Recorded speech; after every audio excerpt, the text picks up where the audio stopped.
Mission life, ये mission pro planet people का रास्ता दिखाता है।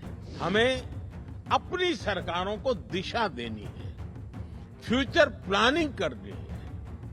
हमें मिलकर कोहेसिव, कोऑपरेटिव और कोलैबोरेटिव वर्ल्ड की वैल्यूज को प्रमोट करना होगा। एक विश्व बंधु के रूप में भारत इसी सोच के साथ आगे बढ़ रहा है। हमारी संस्कृति हमें सिखाती है कि प्रकृति से जितना हासिल किया है उसे लौटाने का प्रयास भी करना चाहिए। इसलिए भारत ने विश्व को एक नया मार्ग सुझाया है, जिस पर चलते हुए हम पर्यावरण की बहुत मदद कर सकते हैं। ये मार्ग है मिशन लाइफ, यानी लाइफस्टाइल फॉर एनवायरनमेंट का। ये मिशन प्रो प्लेनेट पीपल का रास्ता दिखाता है। हम कार्बन क्रेडिट की अप्रोच को भी काफी समय से देख रहे हैं। अब इससे आगे बढ़कर हमें ग्रीन क्रेडिट के बारे में सोचना चाहिए।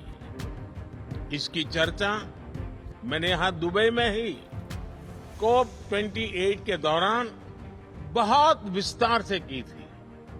साथियों, जब हम फ्यूचर की तरफ देखते हैं तो हर सरकार के सामने आज अनेक प्रश्न हैं। हम अपनी नेशनल सॉवरेनिटी और इंटरनेशनल इंटरडिपेंडेंस में बैलेंस कैसे बनाएं? अपने नेशनल इंटरेस्ट के लिए काम करते हुए इंटरनेशनल रूल ऑफ लॉ के प्रति अपनी कमिटमेंट पर कायम कैसे रहे? नेशनल प्रोग्रेस का विस्तार करते हुए हम ग्लोबल गुड के लिए ज्यादा से ज्यादा कंट्रीब्यूट कैसे करें? हम अपने कल्चर और ट्रेडिशन से विजडम लेते हुए भी यूनिवर्सल वैल्यूज को समृद्ध कैसे करें?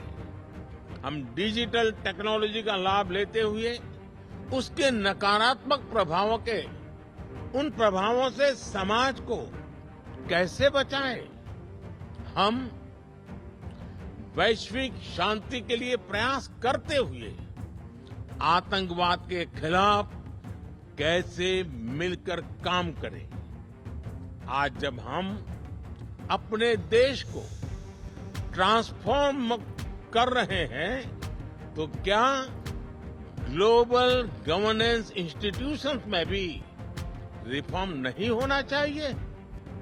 ऐसे अनेक सवाल हमारे सामने है।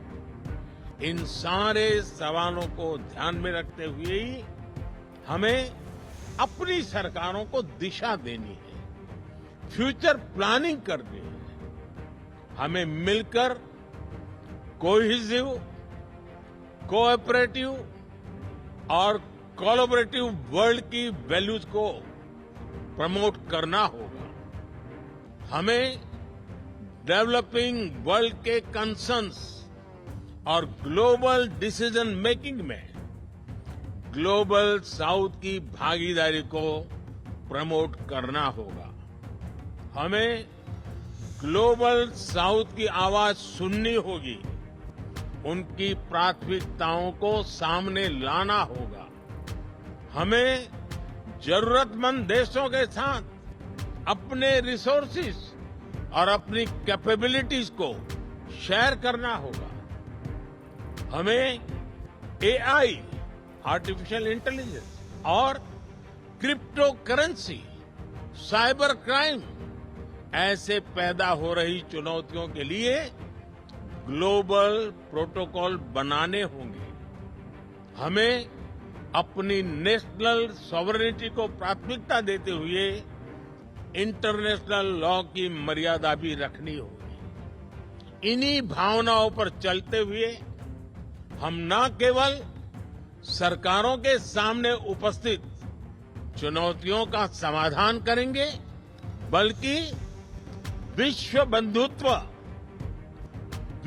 बंधुत्व को भी मजबूती देंगे। एक विश्व बंधु के रूप में भारत इसी सोच के साथ आगे बढ़ रहा है। अपनी G20 प्रेसिडेंसी के दौरान भी हमने इसी भावना को आगे बढ़ाया। हम one earth, one family, one future, इसी भाव से चले। फ्रेंड्स, हम सभी के पास गवर्नेंस को लेकर अपने एक्सपीरियंसेस है। हमें न सिर्फ एक दूसरे के साथ काम करना है, बल्कि एक दूसरे से सीखना भी है। यही इस समिट का भी लक्ष्य है। यहां से निकले सॉल्यूशन दुनिया के फ्यूचर को शेप करने वाले होंगे। इसी विश्वास के साथ आप सभी को बहुत बहुत शुभकामनाएं। Thank you very much. VK news, राष्ट्र के नाम।